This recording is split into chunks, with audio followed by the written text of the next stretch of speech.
નમસ્કાર કલમ યુદ્ધ સમાચારની સાથે હું છું આપની સાથે પાયલ બામભણિયા। તો જોઈએ આજના મહત્વના સમાચારમાં। સુરતના ખ્યાતનામ સૂફી સંત ખ્વાજા દાનાના 430માં ઉર્સ ઉજવણીનો પ્રારંભ। દક્ષિણ ગુજરાત અને સુરત શહેરના સૌથી મોટા સૂફી સંત ખ્વાજા દાના સાહેબના 430માં ઉર્સની ઉજવણીની શરૂઆત બુધવારના રોજ દરગાહના બુલંદ દરવાજે પરચમ લહેરાવા સાથે થઈ હતી।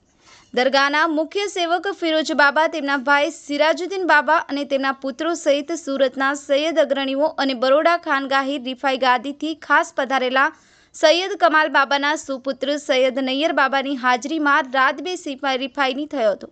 આ કાર્યક્રમમાં સુરતના ભાવિક ભક્તો સહિત દક્ષિણ ગુજરાત અને મહારાષ્ટ્ર અને આસપાસના રાજ્યોના લોકો પણ આ સંદર્ભેના મોકે સુરત શહેરમાં જોડાશે। આ પ્રસંગે દરગાહના પટાંગણમાં શહેરના સામાજિક અગ્રણીઓ અને દરગાહમાં સેવા કરતા લોકોનું સ્વાગત કરાયું હતું। સાથે સૂફિઝમના અમનભાઈ ચરા અને શાંતિના સંદેશ વહેતા કરાયા હતા। સાંભળીએ બરોડાથી પધારેલા નૈયર બાબા રીફાઈને। આ સાથે ખ્વાજાના દરગાહ ખાતે પરિવાર ગત વર્ષોથી સેવા કરતા ફિરોજ બાબા, તેમના પુત્ર અને સિરાજુદ્દીન મુન્ના બાપુને સાંભળીએ છીએ કે તેઓ શું કહે છે।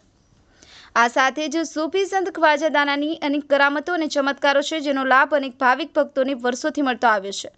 ફિરોજ બાબાના સુપુત્ર ફેજલ બાબાએ માહિતી આપી હતી। ઉલ્લેખનીય છે કે આગામી શુક્રવાર અને શનિવારના દિવસે ખ્વાજા દાનાના ધૂમધામપૂર્વક સુરત શહેરના ગોપીપુરા ખ્વાજા દાના દરગાહ ખાતે ઉજવણી કરવામાં આવશે, જેમાં હજારો ભાવિક ભક્તો હાજરી આપશે। બ્યુરો રિપોર્ટ, કલમ ન્યૂઝ સમાચાર, સુરત।